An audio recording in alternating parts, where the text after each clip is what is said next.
Okay, let's talk about Spotify's newest move that had podcasters and advertisers panicking last week. Imagine you're a podcaster relying on ad revenue, and suddenly Spotify drops a feature that lets listeners skip ads with one click.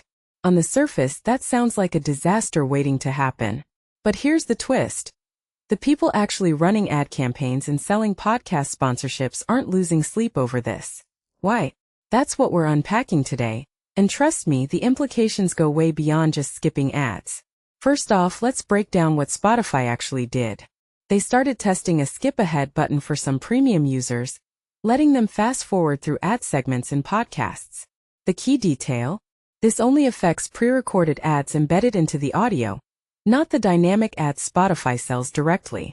So right away, there's a disconnect between the panic and the actual technical impact.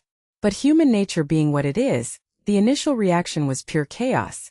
Advertisers calling emergency meetings, podcasters nervously checking their analytics.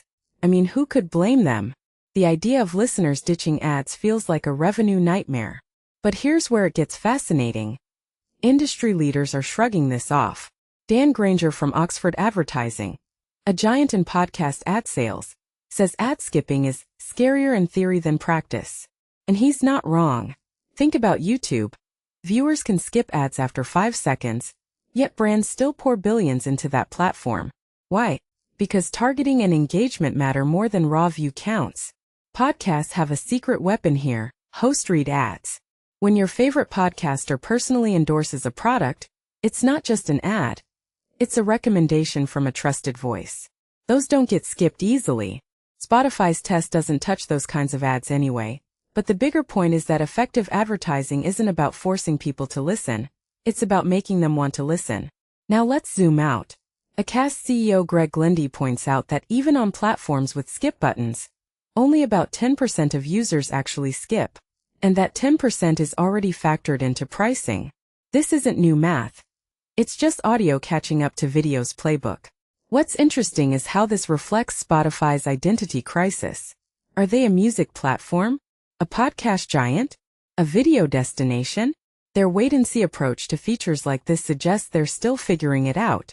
They're testing boundaries with creators and advertisers alike, which explains why Acast admits some podcasters are not happy, but also acknowledges this is just evolution in action. Here's what's really going on. Spotify is gambling that convenience for listeners will keep them glued to the platform longer.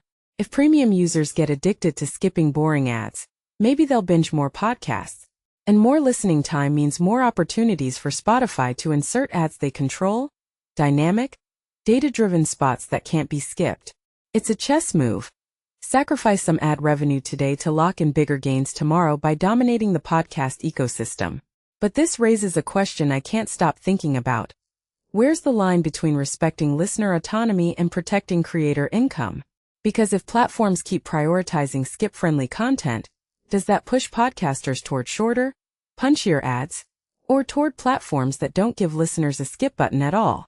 The takeaway here isn't about Spotify's test feature. It's about how media consumption is shifting. Listeners demand control, but creators need to eat.